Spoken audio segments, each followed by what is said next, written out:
Guys, oke, jadi di video kali ini gue bakal ngebahas salah satu, ini komentar dari salah satu teman kita ya, oke, dan gue pengen bahas banget sih, agak menggelitik sih, menggelitik maksud gue ya, dan ini sih memang sudah masuk ke dalam ranah makroekonomi dan mikro juga pasti ya, kebetulan gue juga orang saham dan investor ya, jadi gue ngerti banyak soal ini ginian.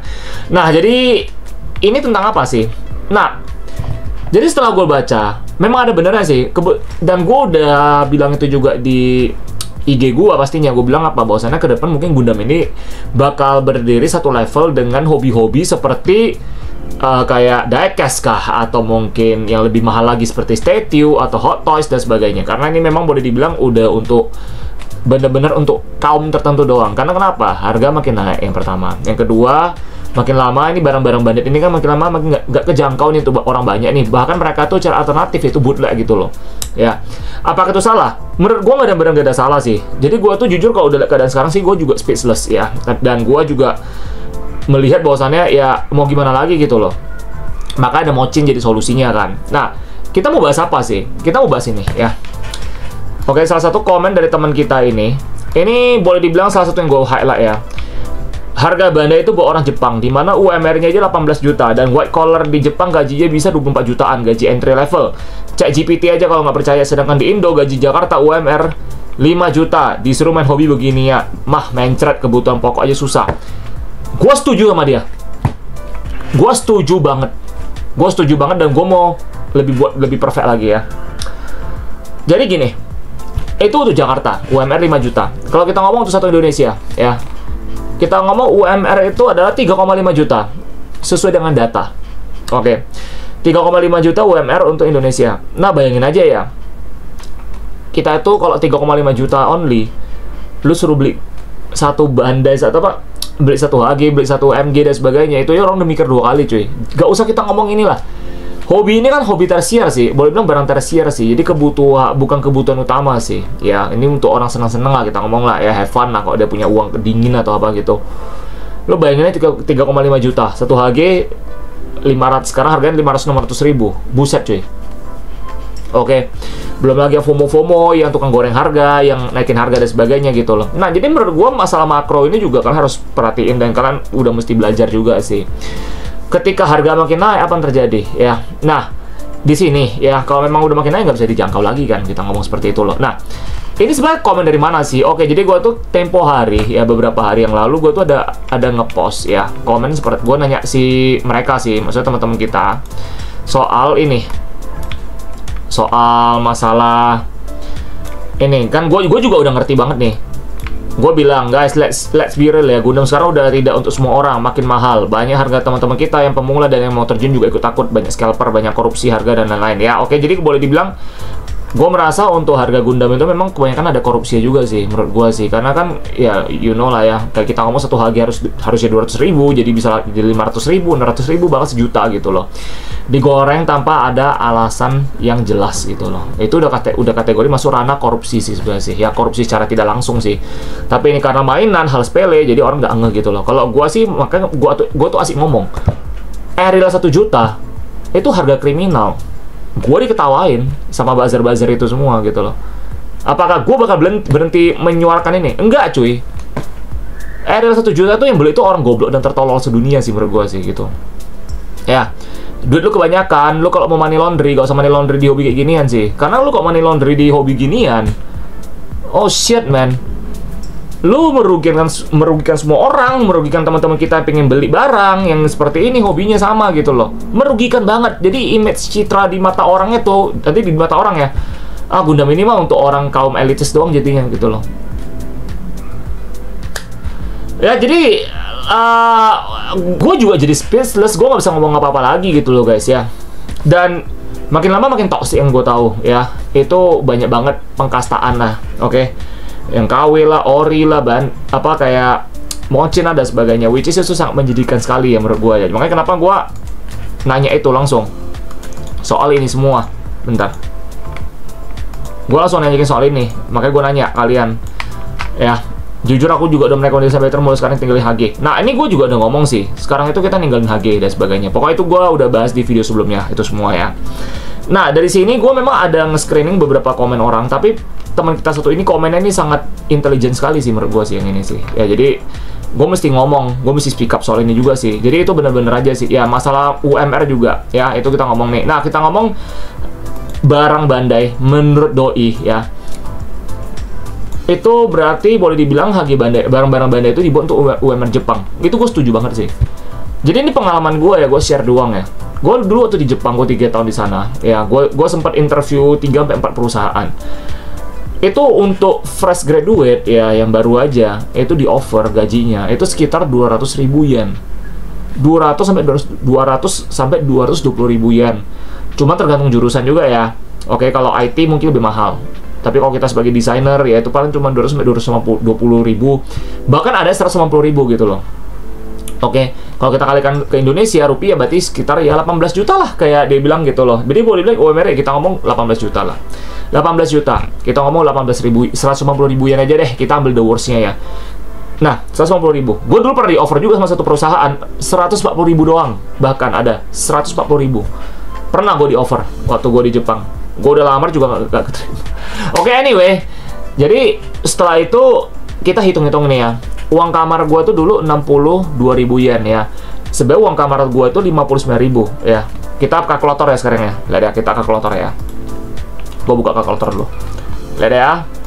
Jadi kita hitung-hitung. Kalian mesti ngerti makroekonomi juga ya. Kalian kalau kalian memang pengen tahu, kalian boleh ke channel sebelah gue ya, Andrew Stock and Finance ya. Di sebelah kalian bisa belajar karena gue orang saham. Gue udah 5 tahun di saham.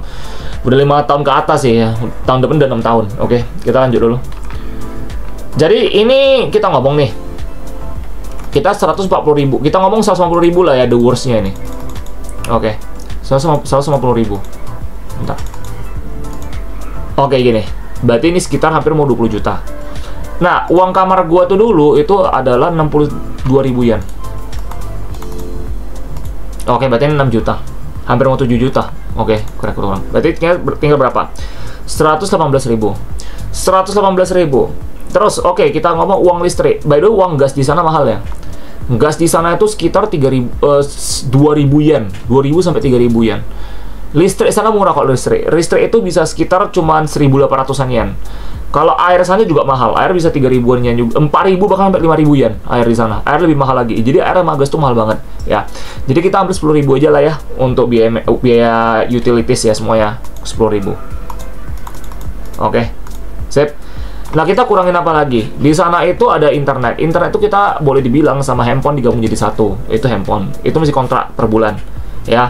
Jadi kalau misalnya kita di sini ya pakai handphone, itu kita kan ada namanya nomor telepon dan sebagainya gitu kan. Nah, nomor telepon sendiri itu kita mesti ngontrak di sana gitu loh. Jadi gue masih ingat gue tuh ngontrak per bulannya itu adalah 6.000. Apa ya 6.000 salah 6.000. Jadi gue telepon nggak telepon pun gue tetap masih bayar. Itu kok nggak salah bentar. Kalau nggak salah, oh sorry 5.000. 5.000. Oke, 5.000 yen itu sebulan. Jadi lu pakai internet di handphone sepuasnya, pakai untuk telepon sepuasnya. 5.000. Terus ada lagi internet yang pakai modem ya. Itu berapa? Itu gue ingat. Itu 8.800 yen ya. Berarti kita kurangkan 8.800 yen. Oke, berarti sisa berapa? Itu ini untuk kategori case tahun 2016 ya guys ya. Sekarang gua nggak tahu udah berapa harganya. Mungkin udah inflasi kita ngomong ya. Jadi catatan penting nih ya. Itu ini case tahun 2016 dulu. Berarti sekarang sisa 94.200. Nah, 94.200. Terus kita butuh apa lagi? Biaya hidup. Nah, biaya hidup di sana kita ngomong ya, sehari itu kalau kita makan di luar sekali makan itu 1.000. 2 kali makan berarti berapa? 2.000. Jelas 2.000. Oh iya jelas di sana makan mahal cuy. Bagusan kita masak sendiri gitu loh. Tapi kita ngomong amit-amitnya lah ya, sehari 2.000 kita ngomong. 2.000 yen. 2.000 kalikan 7 berapa? Kita lihat 2.000 kalikan 7 berarti berapa? 2.000 kalikan 7. 2.000 dikali 7 berarti 14.000 yen. Seminggu 14.000 yen. Kita kalikan 1 bulan berarti kita punya 4 minggu ya. 56.000 yen. Oke, berarti kita ambil 94.200 kita kurangkan sama 56.000 yen. Berarti sisa 38.200 yen. Berarti lo masih punya sisa sekitar ya 4 jutaan lah kita ngomong lah. Ya. Oke. Itu untuk biaya Yang tadi gue bilang uang makan. Again, lu masih butuh namanya ngebayar untuk uang pensiunan. Ya lu mesti bayar. Lu either bayar setahun langsung atau bayar bulanan. Kalau gue dulu langsung bayar tahun. Ya, untuk uang pensiunan lu mesti bayar berapa? Itu sekitar kalau nggak salah sebulan tuh 1.200 gue masih ingat. Uang pensiunan 1.200. Berarti kalau 1.200 itu kita kalikan ya. 1.200 kita kalikan sama, bentar, 1.200 dikali sama berapa? 12 bulan. Berarti 14.400. Ya, 14.400. Nah, kita kurangin dulu ya. Berarti ini kita masukin dulu. Berarti ini kurangin 14.400.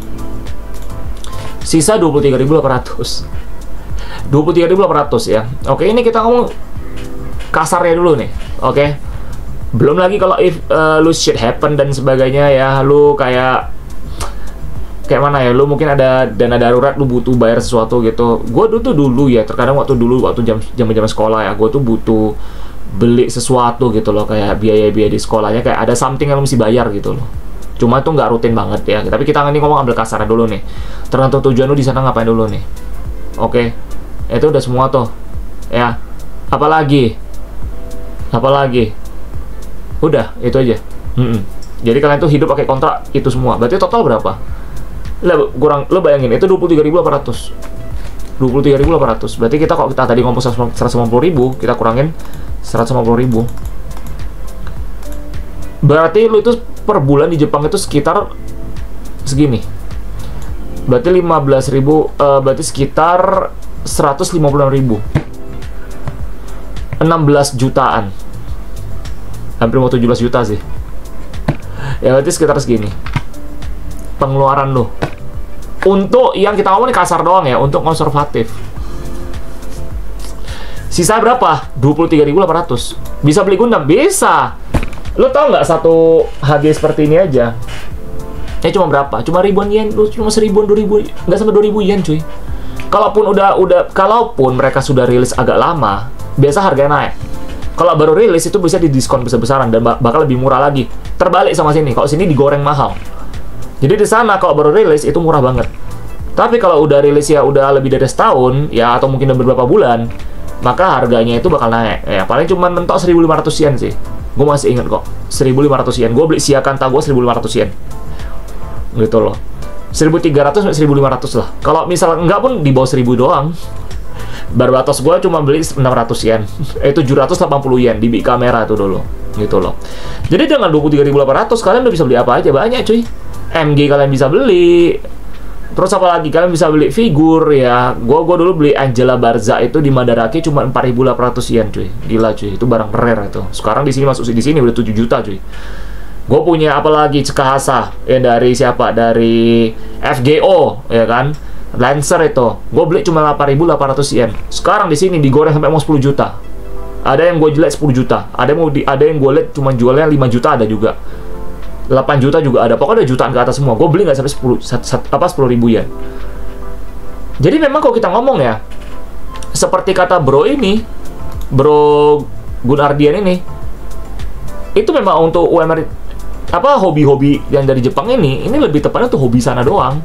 Nah, ada alasan kenapa kayak Hot Toys ya. Hot Toys itu jutaan juga kan. Itu kan kalau nggak salah Hot Toys itu dari luar negeri juga ya. Oke. Hot Toys tuh. Bentar, gue mesti konfirmasi dulu. Hot Toys dari mana? Gue nggak berani salah ngomong soalnya. Asal ya. Hot Toys tuh dari Hong Kong. Dari Hong Kong. Berarti kita ngomong itu untuk apa? Untuk UMR-nya Hong Kong. Kita lihat ya. UMR Hong Kong berapa ya? Kita cek ya. UMR Hong Kong berapa? UMR Hong Kong. Sekitar 4.990 AKDP, berarti sekitar per jam, berarti 2020, berarti ini berapa nih? UMR Hong Kong rupiah. Kita lihat, rupiah berapa? 10 juta. Berarti sekitar 10 juta per bulan. Oke, ini untuk UMR Hong Kong. Nah, kita lihat ya, harga Hot Toys di Hong Kong berapa? Hong Kong Online Store, kita lihat ya. Ini Hot Toys nih. Oke, kita lihat. Tadi di sini berapa? Berarti 4.870 Hong Kong dolar ya. Oh, ini nggak ada. Why? Bentar. Kita cek dulu deh ya. Harga mungkin Iron Man Hot Toys dolar Hong Kong. Price. Harga berapa? 2008, ini sekitar 2.460 regular nih. Berarti ini kita ngomong Hong Kong ya. 2.460 Hong Kong. UMR sana berapa? 4.870. Berarti kalau kita ngomong ya, misal mereka, gue nggak tahu biaya hidup di Hong Kong berapa. Kalau misalnya kita ngomong dulu deh, ya 4.700. Gue dulu pernah tinggal di Hong Kong sih, di tempat tante gue. Ya berapa Hong Kong oke lah, nggak mahal-mahal amat kok, gitu loh. Ini kita kurangin ya sama berapa nih? Sama 2.460, nggak ya? Berarti 2.460. Masih ada sisa 2.410. Kalau kita lihat, ini berarti berapa sekarang? Kurs rata-rata Mei berarti 2.400. Berarti ini kita kalikan 2.000 aja nih. Kita kalikan 2.000. Berarti rupiah berapa nih? Ada 2.085. Berarti masih ada 5 juta cuy. 5 juta ini untuk apa? Untuk biaya hidup berarti, kebutuhan hidup gitu loh. Nampak? Matematikanya nampak kan? Seperti itu. Nah, kita coba lihat. Dolar Hong Kong to IDR. Dolar Hong Kong to IDR. 2.150 bahkan sekarang. Ya udah kita kalikan aja ya sama harga sekarang 2.410 nih. Dikali sama 200.005. 5 juta. Ya udah 5 jutaan. Jadi sisanya untuk biaya hidup semua gitu loh. Gue nggak tahu biaya hidup di sana seberapa gede ya. Mungkin teman-teman yang tinggal di Hong Kong boleh coba share nanti di kolom komentar. Jadi gue boleh dibilang ya harga Hot Toys itu memang untuk di Hong Kong, UMR Hong Kong gitu loh. Dan kita coba lihat lagi ya harga Hot Toys ya, kita kalikan sama SGD Hong Kong seperti apa ya. Kita lihat ya. Jadi kita buka-bukaan aja guys ya. Jadi kalian biar tahu juga ini. Lihat ya. Tadi berapa Iron Man Hot Toys-nya? Ya regular. Ini biasa aja nih. Kita ngomong nih Iron Man ini yang 2000-an ya. Kita cari nih regular nih. Kita cari aja nih. Ini 5.000. Nah, nih. Ya. Ini berapa nih? 2.460. Berarti 2.460 kita kalikan sama 2.105. 5 juta. Ini satu ini 5 juta nih satu biji ini. Kita lihat ya. Ini di harga Indo berapa nih? Kita lihat ya. Harga Indonesia. Lihat ya, berapa?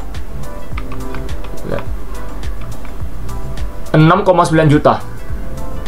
6,9 juta. Lebih gila lagi. Rata-rata berapa? 7 juta. Nah, kan? Nah, 8 juta, 8 juta, 7 juta, 7 juta. Sih? Nambah. Lihat lagi. Apa lagi? Lihat nih. Nah. 6,8 ya itu semua. Nah. Nampak? Itu semua. Oke? Jadi, guys, kesimpulannya apa?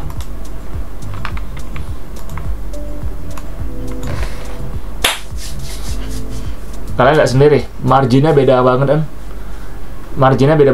Beda 1 juta sampai 2 juta, bahkan sampai 3 juta marginnya, perbedaannya. Itu 5 juta. Tadi jualan berapa nih? Ada yang jual sampai berapa ratus juta itu kan? Berapa juta? 6 juta, 7 juta, 8 juta bahkan. Jadi di situ aja udah nampak. Bang, berarti ini kesenjangan dong. Ya iya jelas kesenjangan di hobi. Lu kalau mau mulai hobi, lu udah masih tahu resikonya. Jadi teman-teman yang makanya gue bilang ini orang-orang FOMO nih hati-hati. Gue bilang tuh orang FOMO nggak bakal tahan lama di hobi kita punya. Jadi orang-orang FOMO ini merusak pasar sebenarnya. Mereka tuh merusak pasar dan mereka tuh nggak bakal awet di hobi ini. Karena mereka tuh nggak tahu, mereka tuh nggak nyemplung lebih dalam dulu. Dan mereka tuh tipikal orang yang bebal, minta validasi sana-sini gitu loh. Dan mereka tuh rentan di drive sama influencer-influencer yang agak sesat dan toxic. Terutama influencer-influencer yang suka ngegiring opini dan juga suka riding the wave gitu loh. Oke. Jadi seperti itu sih. Maka kenapa kalau kalian nampak gua dan kenapa nampak gua ya, gua tuh nggak pernah nyepong sana sini. Gua nggak mau cuy. Gua tahu resikonya apa. Kredibilitas gua tuh bakal jadi taruhannya gitu loh. Dan gua juga di sini long term, bukan untuk short term doang. Biasanya kalau orang-orang yang people pleasure yang cuma riding wave doang, itu biasanya content creator yang bakal umurnya pendek punya di sini, nggak bakal lama karena mereka nggak ngerti hobi ginian gitu loh. Nah, pertanyaan lagi, Bang, kalau misalkan kita ngomong nih, memang kalau UMR kita nggak naik gimana, Bang? Oke, kan kalian tahu nggak sih yang tuntutan apa 17+8 itu kan? Di dalamnya itu ada tulis bahwasannya nuntut naik gaji gitu loh. Nah, ini mungkin agak luar dari konteks ya, cuma gue mau ngomong juga sih, yang gue tuh sebenarnya kurang setuju untuk itu. Karena kenapa?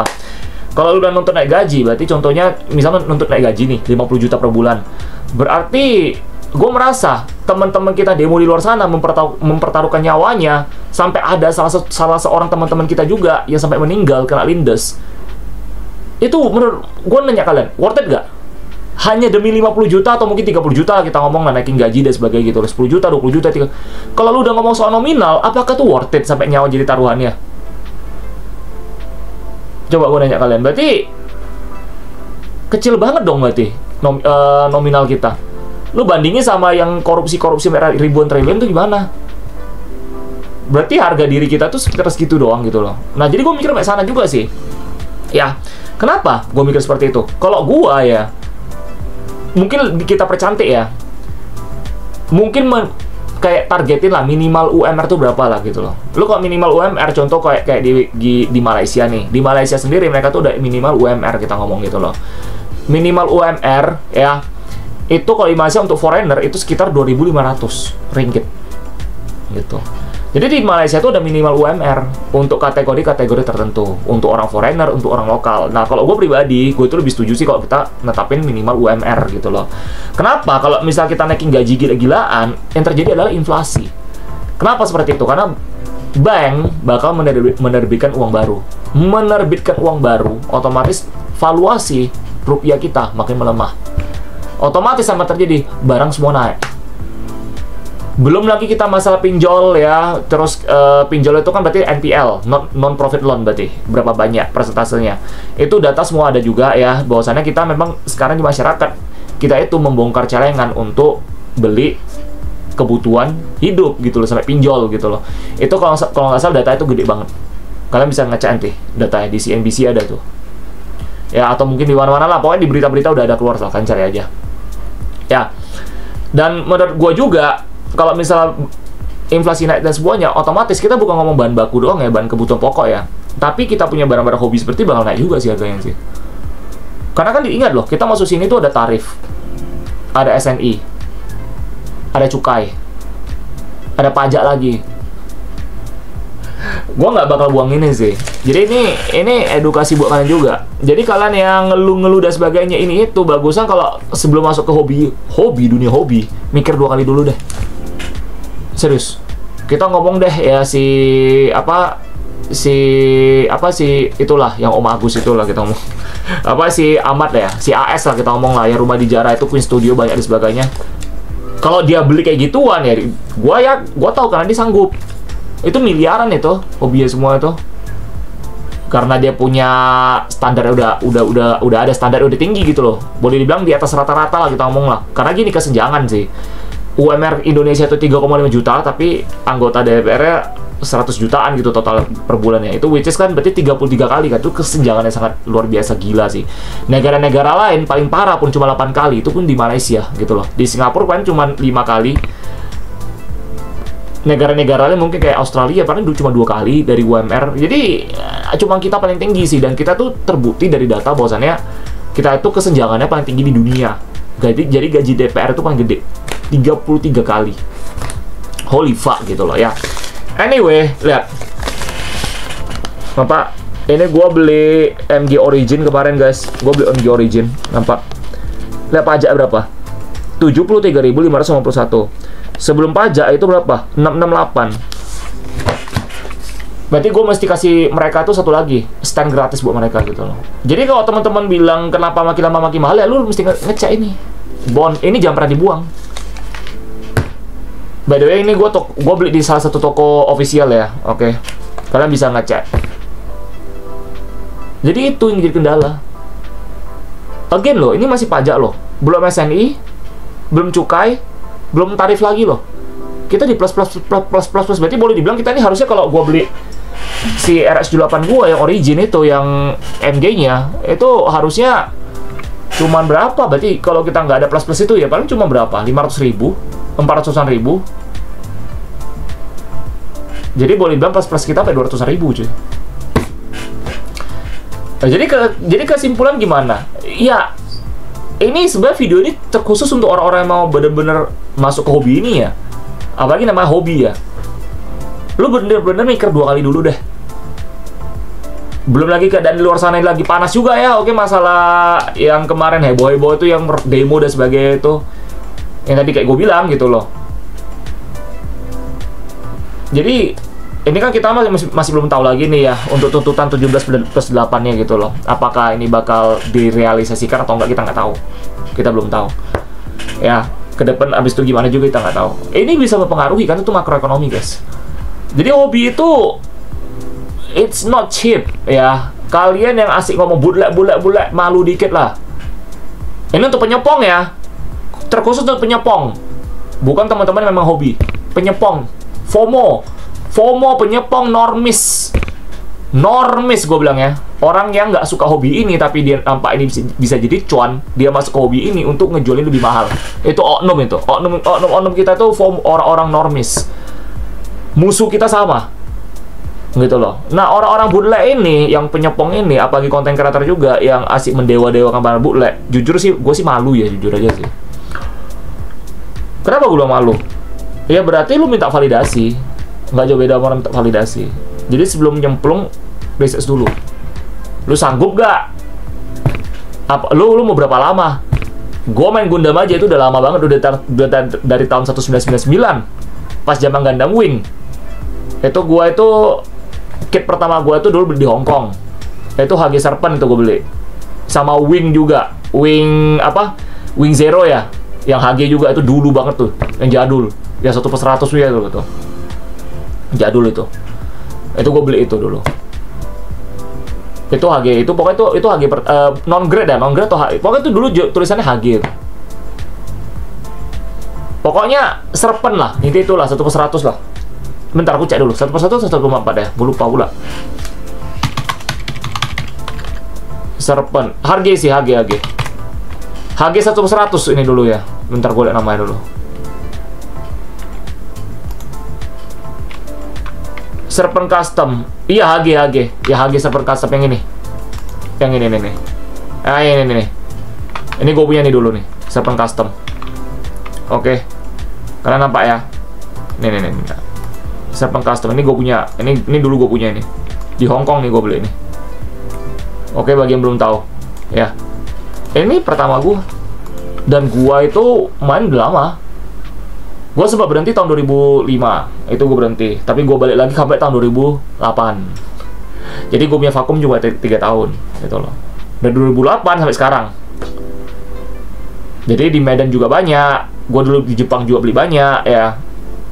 Nanti gue kan mau ke Malaysia nih 2 minggu lagi nih. Ya nanti habis itu gue bawa pulang semua barang-barang gue dari Jepang ya, karena gue singgahin ke tempat tante gue di Malaysia dulu gitu. Ntar gue sekarang lihat apa yang gue beli di sana semua. Jadi gue tuh udah lama, udah pemain lama lah gue lah. Nah pertanyaannya, orang-orang FOMO atau content creator influencer yang FOMO juga ini, yang nyepong dan mendewa-dewakan sesuatu ini, apakah mereka bisa sanggup sampai sekarang gitu loh? Berarti gue udah mau 30 tahun di dunia Gundam cuy. Apakah mereka bisa sampai 30 tahun? Nggak, gue rasa sih 5 tahunnya nggak bakal jamin bertahan sih menurut gue sih. Again ya, karena mereka nggak riset dan nggak siap, dan mereka tuh cuman nyari traffic doang gitu loh. Nge-riding the wave, kalau ada yang digoreng ya di riding the wave aja gitu loh. Orang yang itu nggak netral. Jujur aja gue tuh, makanya kenapa kalau kalian lihat, mungkin teman-teman content creator yang gue deket cuma beberapa doang gitu loh. Yang gue respect juga, dan gue rasa mereka tuh deserve the best gitu. Oke? Jadi mungkin itu aja sih ya, menanggapi salah satu teman kita punya komentar ya. Jadi ini gue juga mau ngomong sih, ini bagus juga sih, jadi biar kalian melek semuanya. Oke, jadi kalau teman-teman memang yang pengen tahu gue lebih dalam, boleh follow IG gue ya. Terus kalau teman-teman mau tahu gue punya channel konten keuangan, kalian bisa ngecek channel gue ya. Lebih bahas ke saham sih kita sih ya. Oke, nah, itu Andrew Stock Finance, kalian bisa ke sana juga. Oke, jadi semoga bermanfaat, membantu, dan ya see you.